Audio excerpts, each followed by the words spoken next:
Saludos y bendiciones a cada uno de ustedes nuevamente. Nos encontramos unidos a través de este video para tener comunión y para que Dios nos hable, nos edifique, nos fortalezca y podamos estar en este día domingo, 5 de marzo, podemos estar reflexionando en la palabra de Dios. Pero antes de continuar adelante, yo les pido a ustedes que continuemos pues nuevamente en oración unos por otros, que Dios nos permita en un futuro cercano pues continuar, llegar a tener compañerismo, comunión, de una manera más cercana, de una manera en la que podamos vernos unos a otros. Continuemos en oración sobre esto.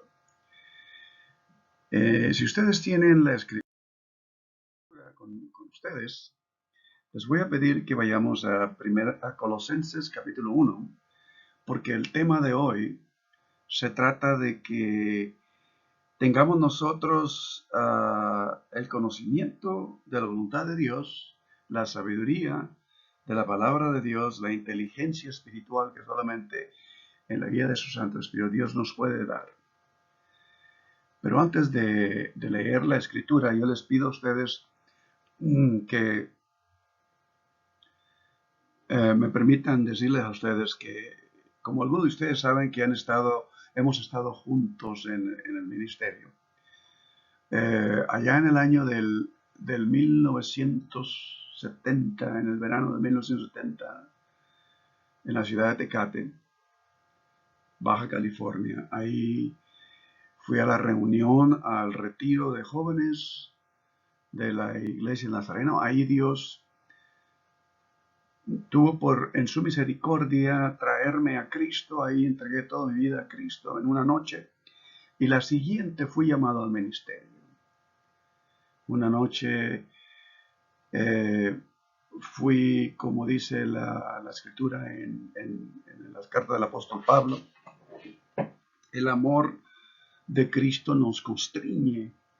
Y en aquella ocasión tuve un encuentro muy espiritual, muy íntimo con Dios en Cristo. Y esa noche fui y entregué mi vida a Dios. Pero no en un altar, no en un llamado de un servicio, sino que allá afuera en el campamento, allá en Tecate hay unas piedras inmensas en donde ponía mi sleeping bag para pasar la noche ahí encima de la piedra viendo las estrellas. Esa noche yo entregué mi vida a Cristo y dije, si tú eres tan real, entonces indícame qué es lo que tengo que hacer, porque en esa ocasión yo estaba en un dilema. Si regresar a la escuela naval en Veracruz. Había estado ya en la escuela náutica por los principios de la inscripción y los exámenes, en fin, y había pasado muy bien todos los exámenes y había sido inscrito y estaba dentro de la escuela náutica ya. Pero me di de baja por una inquietud y en esa ocasión me di cuenta que la razón era porque Dios quería que le entregara mi vida, porque la siguiente noche Dios me llamó al ministerio. Una noche entregué mi vida, ya solo, fuera de todo el bullicio del campamento, en una gran piedra, allá encima de la piedra, viendo las estrellas, tuve una comunión íntima con Dios, entregué mi vida a Cristo. Y la siguiente noche, Dios me llamó al ministerio. Desde el momento en que Dios me llamó al ministerio, yo sabía claramente, porque Dios me lo había hecho entender, que Dios me llamaba a ser pastor ministro, pastor maestro, que iba a predicar la escritura, pero que la iba a predicar enseñando la palabra. De modo que si ustedes han estado en los videos que hemos puesto más de 100 videos, cualquiera de ustedes que ustedes escojan, los últimos 4 o 5 ha sido en serie, Pero cualquiera que ustedes escojan, van a notar que la manera en la que predico la palabra del Evangelio es enseñándola. De modo que con esto en mente y con agradecimiento profundo en mi corazón de la misericordia que Dios ha tenido en mi vida a través de pruebas, valles, conflictos, luchas y victorias. Y de lo cual yo digo, ha valido la pena haber caminado con Dios todos estos años en Cristo Jesús. Como ustedes lo pueden decir también. Pero hoy, con esta actitud, y lo digo no en manera de uh, altercación, discordia o de, digamos, contienda con ningún otro ministerio, sino con la humildad y la mansedumbre, porque Dios ha tenido misericordia de mí. Que entonces con esa actitud vayamos a la Escritura y veamos qué es lo que Dios nos quiere enseñar hoy. Entonces les invito pues a leer Colosenses capítulo 1, versículo del 9 al 10. Y dice así: por lo cual también nosotros, desde el día que lo oímos de los colosenses, Pablo le está escribiendo a los colosenses y les dice, desde el día en que escuchamos de su dedicación, de su fidelidad a Dios en Cristo, dice, no cesamos de orar por vosotros. Como comunidad de fe, como el pueblo de Dios en Cristo Jesús, oremos unos por otros. Y de pedir que seáis aquí llenos del conocimiento de la voluntad en toda sabiduría e inteligencia espiritual, para que andéis como es digno del Señor, agradándole en todo, llevando fruto en toda buena obra y creciendo en el conocimiento de Dios. Si nosotros enseñamos, predicamos, enseñamos el Evangelio, y es el Evangelio real, genuino, de la cruz, el Evangelio que Pablo expuso en sus cartas, el Evangelio que Jesús mismo inició en su ministerio terrenal, entonces esa palabra va a penetrar, como dice Hebreos 4:12, la palabra de Dios es viva y eficaz, más cortante que toda espada de dos filos, y va a penetrar nuestra alma y nuestro espíritu y las coyunturas y los tuétanos y discierne nuestros pensamientos, la intención de nuestro corazón, nos va a preparar, nos va a equipar para que se manifieste en la vida que nosotros vivimos. Yo siempre he dicho, las decisiones que uno hace terminan en la calidad de vida que uno vive. Que la calidad de vida que vivimos en Cristo Jesús muestre que hemos estado siendo alimentados de la palabra, de la escritura genuina, real, en Cristo Jesús. Que esto sea nuestro tema. Vayamos pues adelante. Hemos visto nosotros el video anterior sobre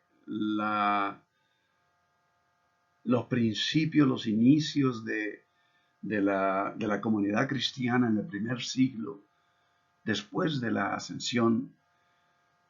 Se calcula más o menos que 4 años después de la ascensión de Cristo, y que los discípulos fueron a Jerusalén a esperar. Vino el día de Pentecostés. 4 años después de esto, Pablo vino y entregó su vida a Cristo, y Dios le llamó, como lo vamos a ver en un momento, al ministerio.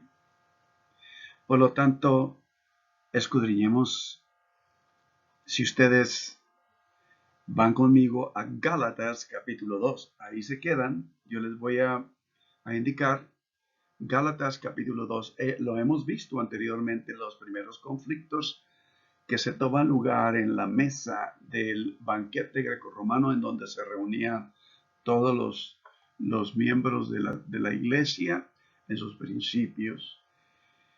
Todas las características relacionadas como principalmente el amor, la mansedumbre, la perseverancia, la integridad de carácter, la interacción sana con verdadera honestidad, que es lo que fortalece las relaciones, que cultiva y promueve la paz, la alegría y la realización, son la esencia de la conexión humana, todo esto. Además de esto, estas características necesarias, por ejemplo, para la salud física, mental, emocional y espiritual, para la salud y realización humana, como la comida nutritiva, el ejercicio y el agua limpia y el crecimiento saludable de nuestra persona, están divinamente ordenados. Esos han sido ordenados desde antes de nuestro nacimiento para la verdadera personalidad de cada individuo, cada ser humano. Desde dada pues que la diversidad que llegó a caracterizar a los grupos cristianos en una etapa muy temprana de desarrollo, el primer siglo, tiempos del apóstol Pablo, tiempos de los apóstoles en Jerusalén. La pregunta entonces, ya que esta era una gran diversidad de culturas, de lenguajes, nacionalidades, tradiciones culturales como tradiciones religiosas, la pregunta que nosotros hacemos al iniciar nuestro discernimiento de la escritura en Gálatas es: ¿cómo podrían personas de diversos orígenes étnicos, religiosos y sociales llegar a llamarse hermano o hermana en Cristo? ¿Cómo se crearon y experimentaron estos lazos entre esa comunión, en la comunión que estaba tomando lugar desde el principio de la iglesia? El enfoque más probablemente para este desarrollo es la comida comunitaria, la comida en la que la cena del banquete grecorromano en la que todos se reunían para participar, con su poder incomparable para definir los límites sociales y crear lazos sociales. Podemos ver este desarrollo teniendo lugar especialmente ahora en las cartas del apóstol Pablo. Veamos a Gálatas en el capítulo 2, cuando en el mundo social religioso del primer siglo, reunirse para comer era algo natural y se esperaba el resultado de desarrollar conexiones sociales en esa reunión, aún en un mundo donde la estratificación social o jerarquías eran practicadas en todo lugar, en todo sentido, lo que la gente hacía en el mundo romano del primer siglo. En los primeros seguidores de Cristo, pronto se desarrolló una lógica teológica distintiva para la comida comunitaria, donde se disolvían todas las diferencias de clases, estatus, tan enfáticamente era que se practicaba en las sociedades en general. En las comunidades cristianas se empezó a promover esta ideología y principios de la comunidad cristiana en la mesa. En el corazón de este evento estaba lo que dio carácter principalmente, que llegó a definirse como una celebración memorial que conmemora la muerte y resurrección de Jesús. Y este era el motivo principal por el cual venía toda esta diversidad étnica, lingüística, religiosa, previamente antes de venir a Cristo. Y se reunía en la mesa. La celebración entonces memorial que conmemora la muerte y resurrección de Jesús era el motivo principal. Esta fue la forma de la comida del banquete que heredó Pablo, a la que cuando él empieza a predicar el evangelio, ellos se seguían reuniendo como antes, pero ahora en Cristo Jesús. Ahora estaba ocurriendo un nuevo desarrollo nunca antes imaginado, con la inclusión masiva de gentiles en la comunidad cristiana, que estaba compuesta solo por judíos en sus principios. Inmediatamente en el primer siglo, la comunidad cristiana que empezó a reunirse alrededor de la mesa viene entonces a ser compuesta primordial y y más enfáticamente de las naciones, de los gentiles que le llama la Escritura en las cartas del apóstol Pablo. Y los judíos quedan en una minoría. Empieza a desarrollarse. Hasta este punto, el pueblo de Dios, entre comillas, al que no pertenecía o al que, digamos, esta gente no pertenecía anteriormente, lo veían de fuera en la reunión comunitaria del pueblo de Israel, porque el pueblo de Dios era el pueblo de Israel. Un estado indicado por los distintivos de la circuncisión, cierto nivel de adherencia a las leyes de pureza también. Entonces había ciertas prácticas religiosas que emanaban de la etnicidad del judío, que se practicaba en la mesa. Por lo tanto, los gentiles no eran, digamos, no participaban de estas reuniones, a menos que eran prosélitos, venían y se adherían. Siempre que la comunidad proviniera principalmente del carácter judío y prosélito, esto podría asumirse.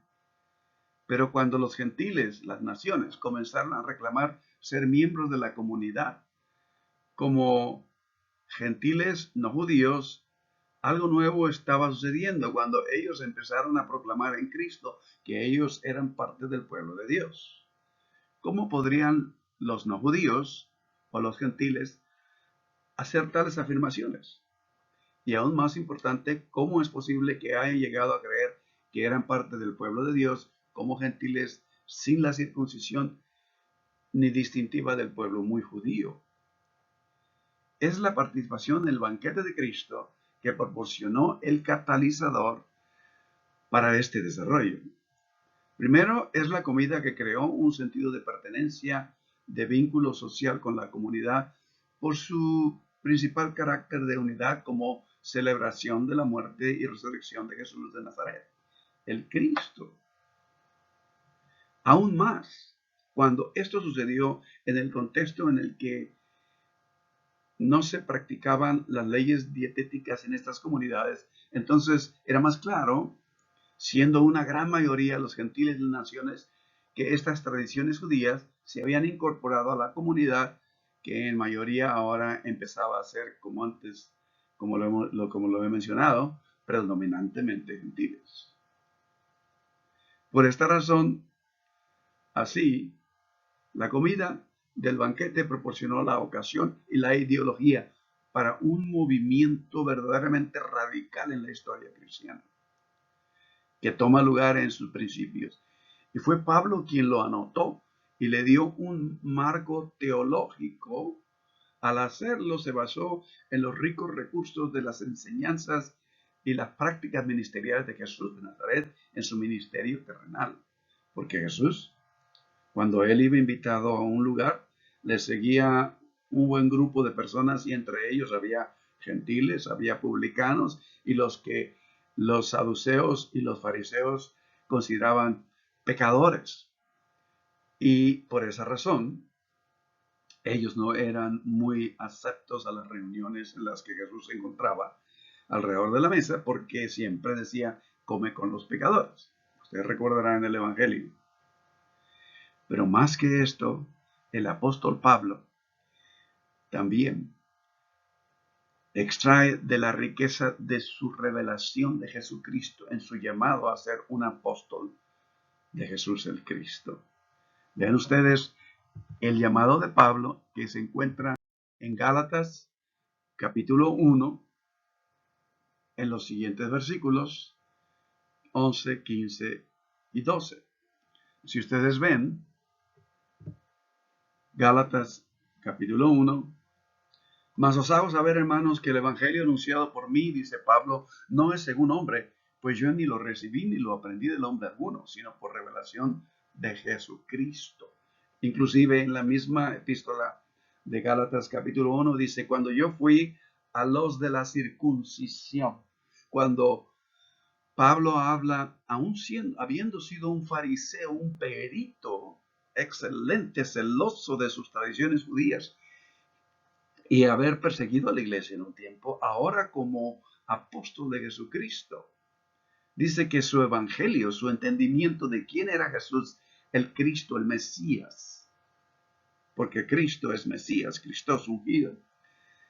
Dice, el evangelio que yo lo aprendí por revelación de Jesucristo, y algunas cosas que la tradición antes de que los evangelios se escribieran circulaba oralmente, o sea, entre grupo y grupo se compartían parábolas, historias, narraciones de los eventos de la vida de Jesús de Nazaret en su ministerio terrenal, que ahora es llamado el Cristo, el ungido.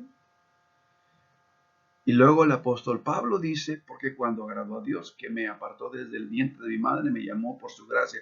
Esto es netamente la tradición del judaísmo, que toda persona que es llamado a un propósito específico es llamado por Dios y es apartado del vientre. Esto viene a través de las tradiciones de Jeremías, Isaías, los profetas en el sí. Pues entonces vamos a ver de cerca la situación de los Gálatas. Ustedes se darán cuenta que cuando nosotros ahora repasamos el conflicto con Pedro en Antioquía, citado en Gálatas capítulo 2, versículo 11 al 14, por cuanto Pedro vino a Antioquía, le resistí cara a cara porque era de condenar, pues antes que viniese algunos de parte de Jacob, comía con los gentiles. Pero después que vinieron, se retraía y se apartaba porque tenía miedo de los de la circuncisión. Están hablando de los judíos cristianos de Jerusalén. Y en su simulación participaban también los otros judíos, del cual manera que aún Bernabé, siendo Bernabé un discípulo de Pablo, fue también arrastrado por la hipocresía de ellos.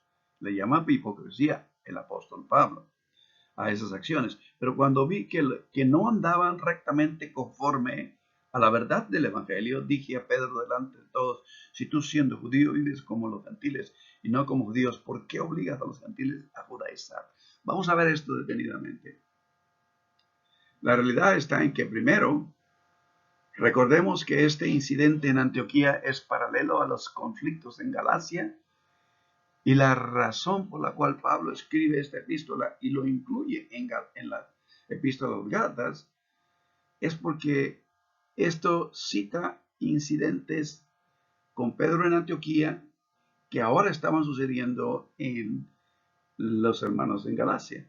Después de explicar el evento con Pedro en Antioquía y enfatizar cómo se había enfrentado Pablo a Pedro, Pablo luego explica brevemente la verdad del Evangelio en el capítulo 2, versículo del 15 al 21.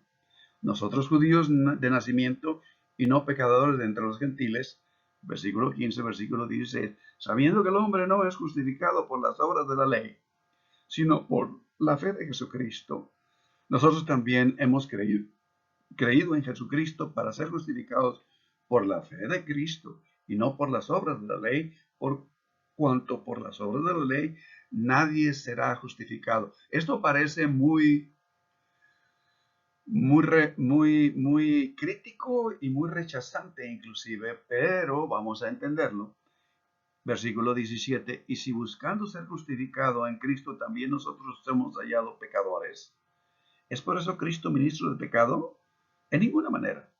Porque si las cosas que destruí, las mismas vuelvo a edificar, transgresor me hago. Dice aquí en el versículo 18. Versículo 19, porque por la ley soy muerto para la ley a fin de vivir para Dios. Con Cristo estoy juntamente crucificado. Ya no vivo yo, mas Cristo vive en mí, y lo que ahora vivo en la carne lo vivo en la fe del Hijo de Dios, y el cual me amó y se entregó a sí mismo por mí. No desecho la gracia de Dios, pues si por la ley fuese la justicia, entonces por demás murió Cristo. Y esto es muy fuerte. Y tenemos que buscar entendimiento de todo esto, que Dios nos guíe a la verdad del Evangelio. Lo que dice se aplica no solo a la situación, lo que Pablo dice aquí en capítulo 2, versículos del 11 al 21, no solo se aplica a la situación en Antioquía, sino también a la situación en Galacia. estaban tomando lugar. El movimiento de Jesús, el Cristo, el cristianismo, estaba empezando y ya estaba enfrentando algunos retos que llegaban hasta el mero corazón de la predicación de Cristo, el Mesías, enviado de Dios. De hecho, esta sección de Gálatas, en esta porción que hemos leído, sirve como su transición de la anécdota de Antioquía a las realidades que él iba a tratar en su carta a los Gálatas. Pablo se caracterizó a sí mismo y a Pedro como judíos de nacimiento, porque él lo dice en esta misma porción, Gálatas capítulo 2, versículo 15. Si ustedes lo tienen abierto ahí, dice, nosotros judíos de nacimiento y no pecadores entre los gentiles. ¿Por qué dice eso? Porque esa era tradicionalmente la manera que se entendía la reunión de judíos, que ellos tenían el Torá, ellos tenían la ley, ellos tenían las tradiciones. Dios había revelado a este pueblo prácticamente su voluntad para hacerlo un pueblo para luz de las naciones, en base a la promesa que se le dio a Abraham: serás bendición a todos, capítulo 12 de Génesis. Sin embargo, él y Pedro practican una comunión de la mesa abierta a los gentiles, o sea, ellos tradicionalmente como judíos excluían a los gentiles de la comunión de la mesa que solamente los judíos podían participar, como cuando se celebraba la Pascua, cuando ellos comían el maná para recordar la salida de Egipto. Y lo hacían también alrededor de la mesa. De modo que en este caso, Pablo describe a ellos tradicionalmente de esta forma, y luego el mismo Pablo, les explica a los Gálatas que tradicionalmente ellos de nacimiento son judíos, y lo dice ahí en capítulo 2, versículo 15, judíos de nacimiento y no pecadores entre los gentiles. Es la mentalidad del judío. Pero en esta forma, lo que dice entonces lo aplica también a la vez de explicarles ese evento allá en Antioquía. Les está diciendo que realmente los conflictos en Gálatas que están tomando lugar. Cuando Pablo se caracteriza entonces a él y a Pedro como judíos de nacimiento, en oposición a todos los demás gentiles pecadores, ahí lo tenemos en el capítulo 2, versículo 15. Pero ellos, practicando una comunión de mesa abierta con los gentiles ahora en Cristo, que Pablo caracteriza como vivir como un gentil, y en este caso, todo judío cristiano ahora vivía como un gentil en el hecho de que tenía comunión con los gentiles sin demandar que hubiera circuncisión ni cierta observación estricta de las leyes de pureza o de las leyes dietéticas del pueblo judío. Pero al caracterizar vivir como un gentil en oposición a vivir como un judío, versículo 14, si tú siendo judío vives como un gentil y no como judío, es lo mismo que Pablo estaba haciendo ahora en la comunidad de la mesa de Cristo, cuando había esa reunión para recordar, en memoria de Jesús, de la palabra de Jesús, que decía, tanto como os reunir, tantas veces como os reunir, hacer esto en memoria de mí. Al dejar la mesa de los gentiles para unirse al partido de la circuncisión, que llega entonces allá en Antioquía de Jerusalén, enviados por Santiago, el hermano de Jesús, líder en la iglesia de Jerusalén, llegan a Antioquía y ellos dicen, tenemos que ejercitar esto al pie de la letra. Y al dejar la mesa Pedro y unirse al partido de la circuncisión, Pedro en efecto implica que los gentiles también deben vivir como los judíos. o al menos esta es la interpretación que Pablo entiende. Por lo tanto, vivir como un judío puede reducirse a aquellas prácticas que definen los límites entre judíos y gentiles, en particular la circuncisión y las leyes dietéticas. En esto, Pablo ve un gran conflicto y compromete el evangelio el evangelio de Jesucristo. Ambos temas estuvieron presentes, vuelvo a repetir, tanto en Antioquía como también se presenta en Galacia, con los Gálatas, pero también podría haber estado en Roma, aunque solo se menciona directamente la circuncisión aquí en Gálatas. De acuerdo a la erudición o academia bíblica, cuando Pablo habla de las obras de la ley, y lo tenemos en Gálatas capítulo 3, versículo 10, se entiende mejor como una referencia a prácticas que definen límites entre el judío y el gentil, no a todo el Torá. ¿Me están entendiendo ustedes? Porque esto se ha interpretado como que aquí Pablo está totalmente rechazando toda la revelación de Moisés en los primeros 5 libros, en ninguna manera, sino que se entiende claramente por el mismo lenguaje en el que Pablo escribe que se está refiriendo única y exclusivamente a la circuncisión y a las leyes dietéticas. Pero que en el tiempo del primer siglo se habían llevado a un extremo porque ahora se observaban las leyes de pureza. Y ese es el corazón de la parábola de Jesús sobre el buen samaritano. Si ustedes recordarán, el escriba, el sacerdote, el levita, pasaron de largo y no se detuvieron a hacer una obra de misericordia al mismo judío que estaba en el camino y que lo habían asaltado y lo habían dejado medio muerto ahí. Porque si ellos se detenían, se iban a contaminar y ellos habían ya estado practicando esas leyes de pureza para entrar al templo. Por lo tanto, aquí en Gálatas 3:10, cuando se habla las obras de la ley, está exclusivamente refiriéndose a las prácticas de la circuncisión y de guardar ciertas leyes dietéticas. De acuerdo con la lógica de este texto en Gálatas, entonces nosotros encontramos que el modo de vivir de la vida de un judío, ejemplifica en una mesa judía que definiría quiénes son los judíos y quiénes son los gentiles pecadores, como considerados tradicionalmente porque se consideraban fuera del pacto del pueblo de Dios.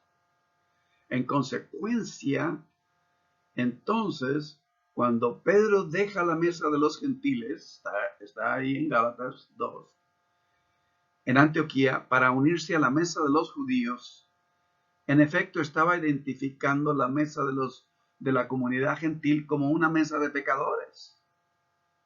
Su acción indicaba que él consideraba la mesa de los gentiles aún una mesa de pecadores, aun cuando estos gentiles en esa mesa habían venido a Cristo. Y por eso, para Pablo, estaba en juego la verdad del Evangelio de Jesucristo. Y esto prácticamente va al mero corazón, al mero fundamento del ministerio de Jesús y la razón por la cual Jesús entrega su vida. El lenguaje en código de Pablo adquiere un matiz específico apropiado para el motivo de la mesa de banquete, y se encuentra en la palabra justificación. Debe entenderse como término que se refiere a pertenecer a la comunidad del pueblo de Dios. Esto se puede ver claramente en el proceso general del razonamiento de Pablo al desarrollarlo, especialmente en su extensa exposición en Gálatas capítulo 3. Si ustedes después quieren leer detenidamente todo el capítulo 3, ahí desarrolla esto Pablo, en el que interpreta la historia de Abraham, de modo que los gentiles se incluyen como simiente de Abraham y por lo tanto herederos de la promesa de Abraham. Se considera que esto contrarresta la ventaja en parte de la circuncisión por nacimiento, que son judíos. Hechos capítulo 10, versículo 34, si ustedes recordarán al leer el libro de los Hechos, la primera vez que el apóstol Pedro va a una casa de un judío, e inclusive ahí en el capítulo 10, le indica al judío que para él como judío no había sido lícito entrar a una casa de un gentil y venir a la mesa a la casa de un gentil, porque se consideraban los gentiles paganos pecadores. Entonces Pedro dice ahí en el versículo 34, abriendo la boca después de haber estado con ellos, porque Cornelio, que era un centurión, es un gentil, mandó a sus siervos de su casa, sus esclavos, para que trajeran a Pedro y les hablara del Evangelio de Jesucristo. Y esto es muy importante recalcarlo, porque era un centurión, era un soldado romano, que nos indica que en el primer siglo muchos soldados romanos en distinción, ya sea centurión o mayores rangos, empezaron a venir al Evangelio de Jesucristo. Y esto es un tema que podemos hablar después, pero aquí Pedro dice, al ver a este gentil con su familia y sus esclavos, sus siervos, toda la comunidad que se reunía en su casa, que eran toda la casa de él, dice, en verdad comprendo que Dios no hace acepción de personas. Ahí lo entendió, pero en Antioquía empezó a guiarse por la influencia de los cristianos judíos que venían enviados por Santiago, el líder de la iglesia en Jerusalén, que todavía se debía de practicar la circuncisión. Y esto era un conflicto tremendo, porque obviamente el cristianismo nace del judaísmo. ¿Cómo se va a entender todo esto? Entonces, en Gálatas 3, Pablo interpreta la historia de Abraham de modo que los gentiles se incluyen como simiente de Abraham y por lo tanto herederos de la promesa a Abraham. Y se considera que esto contrarresta, pues, en este caso, la ventaja que tendría, en este caso, un judío sobre la circuncisión. Ahora también señala en Gálatas, Pablo en capítulo 2, versículo 17, es cuando él entra en esta discusión y dice que si buscamos ser justificados en Cristo, es decir, como ejemplificado por compartir la comida comunitaria con todo el pueblo, judíos y gentiles, que Dios ha hecho de un solo de dos pueblos uno, pero luego somos hallados pecadores por el hecho de que en la conducta de Pedro, de que sale de esta mesa para ir con los judaizantes cuando ellos llegan a la comunidad de Antioquía, a los cristianos de Antioquía, e inmediatamente empieza a practicar las costumbres, las tradiciones que antes eran de él muy judías, pero al hacerlo está indicando directamente que esta ya es una mesa de pecadores. Entonces dice, somos hallados pecadores, como juzgados por las acciones de Pedro al retirarse de la mesa de la comunidad. Entonces Cristo, dice el apóstol Pablo, se ha hecho siervo de pecado. ¿Sí? ¿Es por eso Cristo ministro de pecado? ¿Qué efecto tiene, en otras palabras, su consagración de Jesús el Cristo? Entonces, ¿para qué se consagró? Es lo que Pablo está aquí exponiendo. Y naturalmente, aquí hay algo muy importante, que la palabra que usa para justificación en el versículo 17, si ustedes ya lo leyeron, si buscando ser justificado, viene de la raíz de justificar, dikaio, hacer justo, rectificar. Y esto en el verbo aquí, dikaiosine, que quiere decir ser justificados del griego. Esto indica naturalmente que había un tremendo desacuerdo que parece que es un simple desacuerdo en la mesa, pero en realidad es como decir, vemos solamente la cúspide de la montaña cubierta alrededor por la neblina, pero no vemos toda la realidad del conflicto que es lo que va hasta lo profundo de la predicación del Evangelio. Por lo tanto, esto parece ser un simple desacuerdo en la mesa, pero no se trata de un simple desacuerdo. Lo que está en juego es la eficacia de la muerte de Cristo. Al participar de la comida comunitaria memorial de la muerte de Cristo y la resurrección, como dice Pablo, para establecer a los gentiles como herederos de la promesa.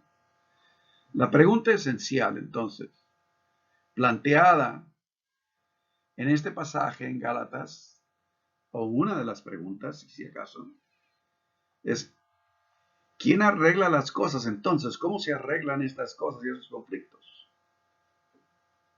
Y sobre todo cuando se considera que ambos, gentiles como judíos, están ahora conectados a Dios en Cristo, que es por la gracia de Dios. Pablo responde a esta pregunta en este capítulo 2. Y en esencia dice que la rectificación, como antes, como lo tienen ahí en la pantalla, la acción de rectificar se refiere a la acción de Dios de arreglar las cosas. Dios rectifica a su pueblo viniendo a su rescate e instituyendo el orden correcto en un mundo que terminó mal, que terminó en confusión y en caos.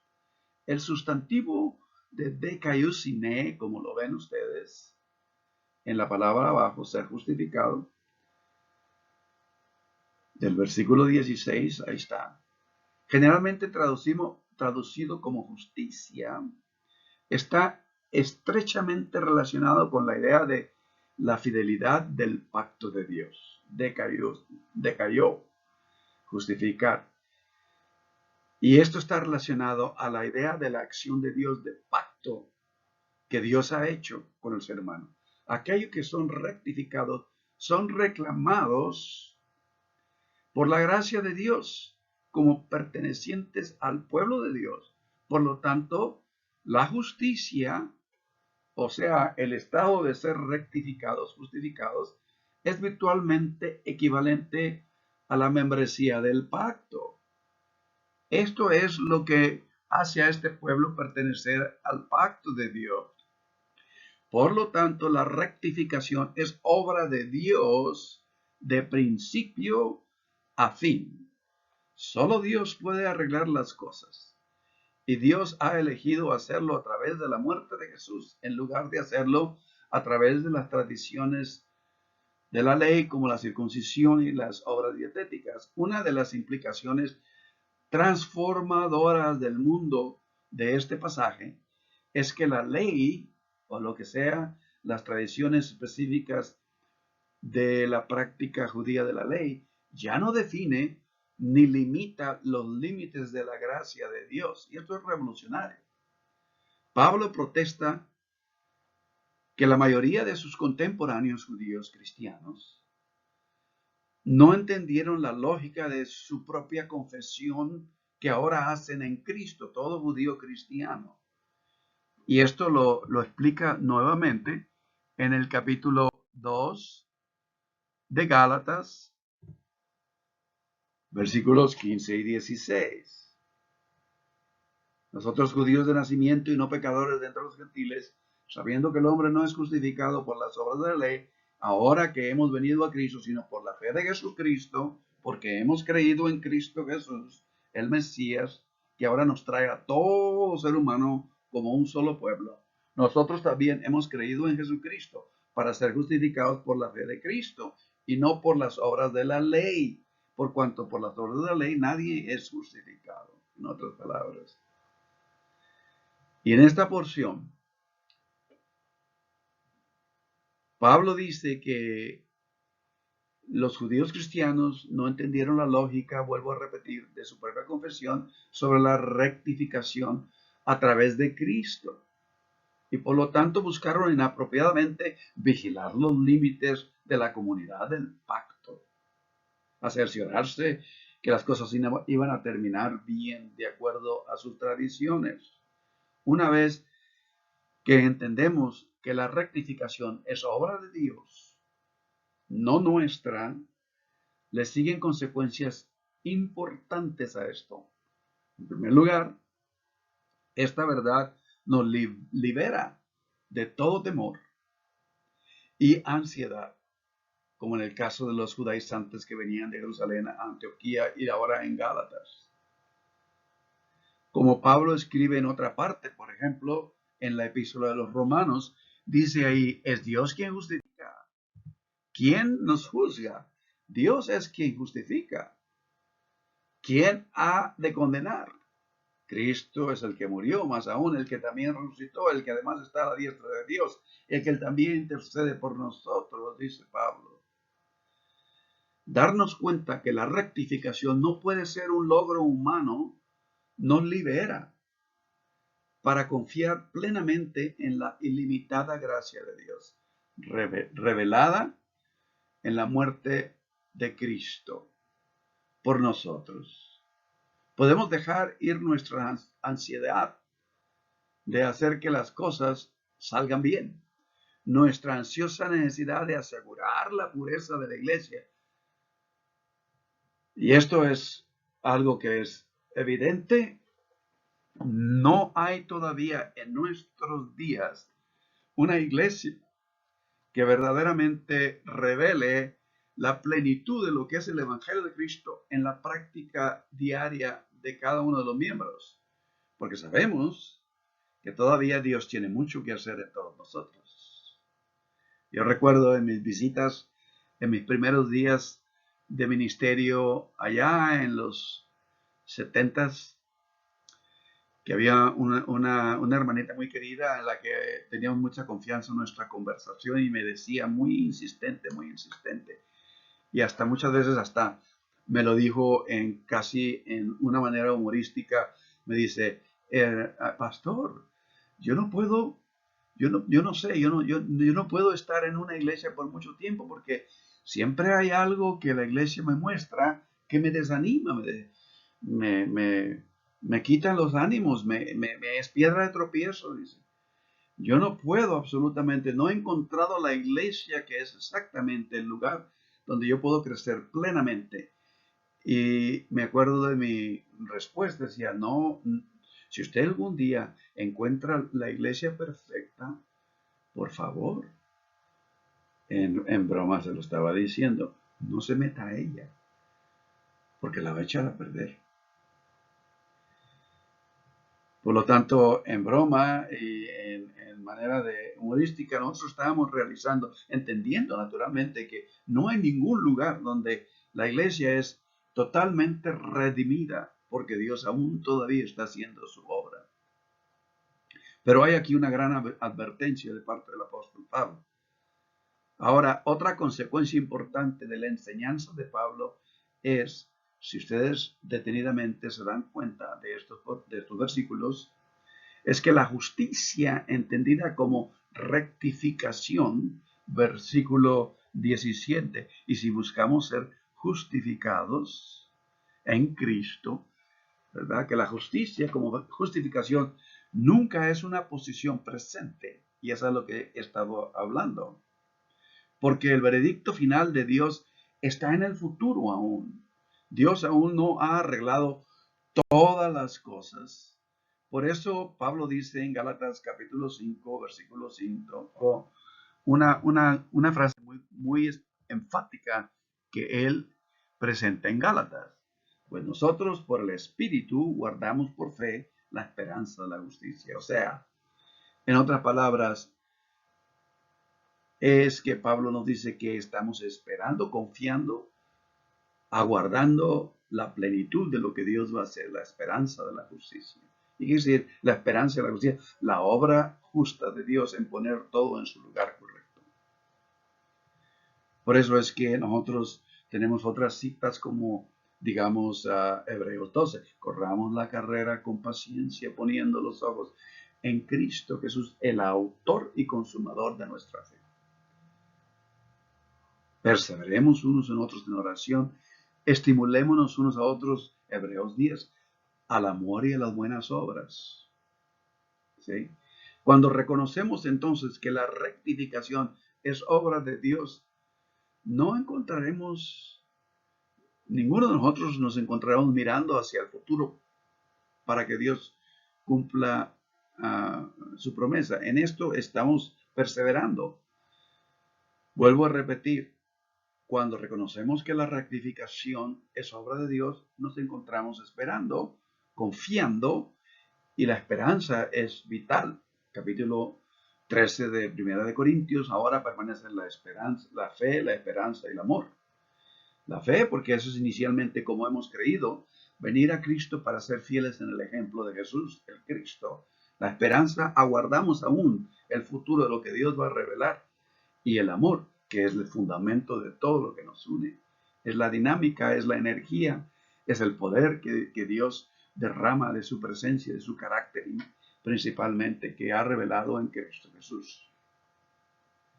En lugar de suponer que podemos arreglar todas las fuerzas, nos damos a esperar a la esperanza del cristiano. Pero no podemos nosotros realizar esa obra por fuerza en el presente. Así, saber quién arregla las cosas es el gran antídoto contra la violencia y la intolerancia, el legalismo que ha tomado lugar muchas ocasiones en la iglesia y que ha dividido a la iglesia, como las discriminaciones a raíz de las diferencias de tradiciones,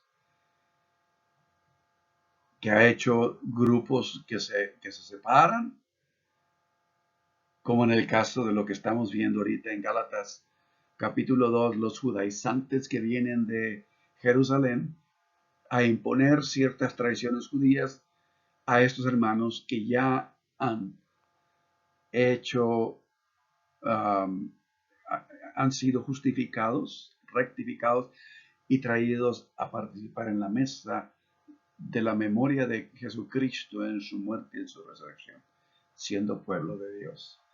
En vista de nuestra reflexión entonces en los escritos de Pablo, en Gálatas capítulo 2, y créame, todavía no hay todavía algo más que ver en esto, todavía tenemos mucho más que ver en esto, pero de acuerdo a nuestra reflexión hoy en la epístola de Gálatas capítulo 2, debemos tener claro que Pablo no estaba maldiciendo a los visitantes judíos cristianos de Jerusalén por su incredulidad o por su legalismo. Más bien estaba y aún está en nuestros días advirtiéndonos a todos los creyentes cristianos contra los peligros presentados continuamente que vienen en nuestro camino por los predicadores que hablan y aún hablaron en tiempo antiguo como hablaron en nuestro tiempo el lenguaje de la fe cristiana.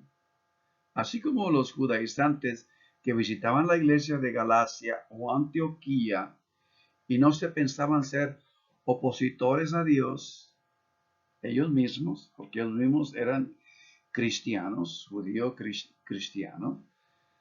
Así han sido los conflictos a lo largo de los siglos en la historia del cristianismo de la iglesia. Una de las tareas, entonces, urgentes de la predicación cristiana en nuestros días, como siempre, sin embargo, es hacer tales discernimientos de una manera prospectiva. Y en esto,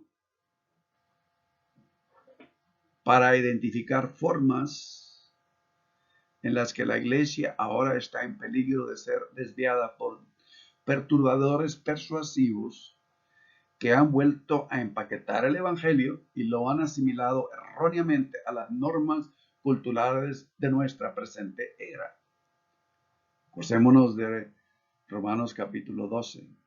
No os conforméis a este siglo, a este mundo, sino transformaos por la renovación de vuestro entendimiento, como leímos en Colosenses capítulo 1, versículo 10, 9 y 10 al principio, que Dios nos traiga la inteligencia, la sabiduría, el discernimiento, para que esto venga a tomar lugar y fructifique en nuestra vida. De tal manera, o por lo tanto, la iglesia debe mirar con ojo crítico todo el tiempo, continuamente, pero en el espíritu de Jesucristo, las formas populares contemporáneas de enseñanza y prácticas cristianas y compararlas con el Evangelio de la gracia de Dios en Cristo.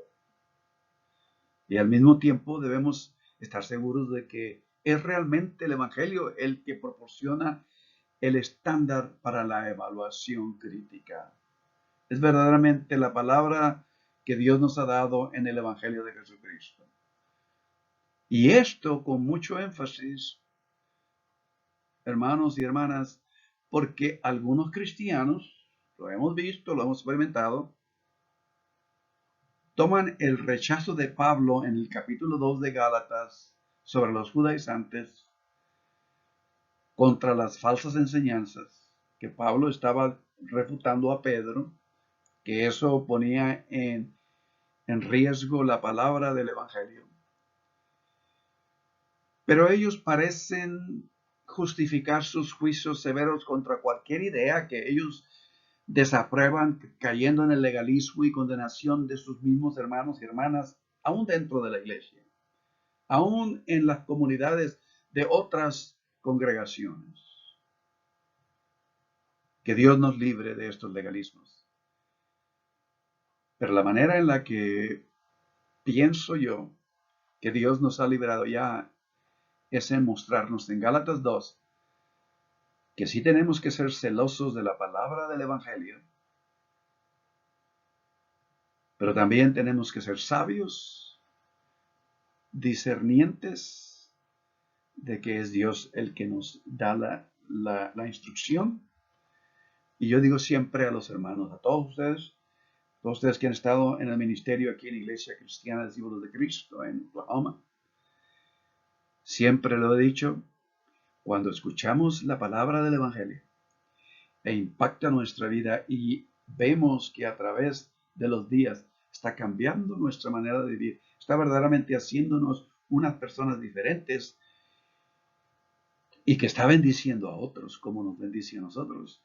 Entonces el Evangelio verdaderamente ha tomado raíz en nuestro corazón. De esta manera nosotros continuamos orando y perseverando por la gracia de Dios en Cristo Jesús. Les invito entonces a venir en oración.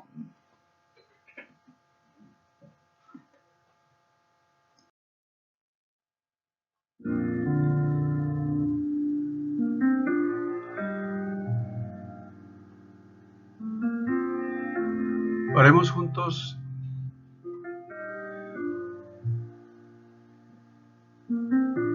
Y que Dios nos continúe guiando hoy y siempre.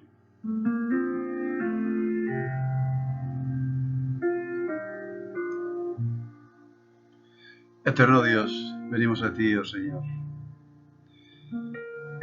con un principal objetivo, con una principal petición. Que tu palabra sea una realidad en nosotros. Salmo 36, versículos 6, 8, 10. Podemos unirnos a esta voz que declara que tú, oh Dios, escuchaste nuestro clamor y nos libraste de todas nuestras angustias. Porque hemos venido, oh Dios, y probado las palabras de este salmo en la invitación que nos has extendido a través de tu palabra, gustar y ver que es bueno, que Dios es bueno. Dichoso el ser que confía en él. Eterno Dios, tú has provisto de tu amor y misericordia, tú has provisto tu fidelidad, tú has estado con nosotros, oh Dios, en todo tiempo. Días nublados, días asoleados, días de lluvia. Cuando hemos andado en el valle, oh Dios, ahí has estado con nosotros.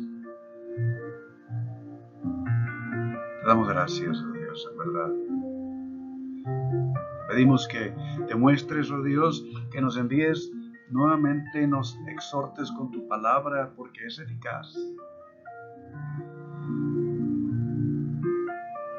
Que penetra hasta lo profundo de nuestro ser y separa todas las cosas de nuestra alma, nuestra manera de pensar, nuestra manera de sentir, nuestras emociones y nuestra voluntad, y las cosas del Espíritu que tú nos has revelado, las coyunturas y los tuétanos, que discierne todo lo que somos, nuestros pensamientos, todas las intenciones de nuestro corazón, y que nos limpia, nos rectifica, nos establece en ti, oh Dios. Bendito Dios, que la oración de Pablo en Colosenses sea nuestra experiencia, para que tú nos llenes del todo el conocimiento de tu voluntad en toda sabiduría e inteligencia espiritual, para que sea efectivo esto, Dios, y andemos como es digno de lo que nos has entregado en Cristo Jesús, el Señor nuestro. Y que en todo te agrademos, en todo haciendo tu voluntad, llevando fruto en toda buena obra y creciendo en tu conocimiento, oh Dios, entendiendo que conocimiento es una relación íntima de aprobación. Hoy este día, oh Dios, bendice a nuestros seres amados. Bendice, oh Dios, a aquellos que están quebrantados por la pérdida de algún ser amado. Continúa llevándonos adelante en Cristo Jesús.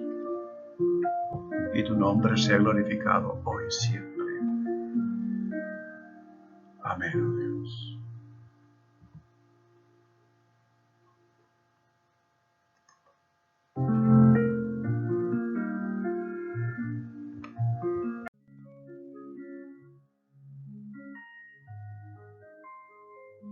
Que Dios les bendiga. La semana sea excelente. Que la presencia de Dios en Cristo Jesús, su amor, misericordia, su espíritu nos sature y nos lleve adelante en toda experiencia en la semana que viene. Estaremos próximamente juntos, porque de esto que estamos viendo en Gálatas todavía hay mucho que escudriñar. Que Dios tenga misericordia de nosotros. Bendiciones a todos.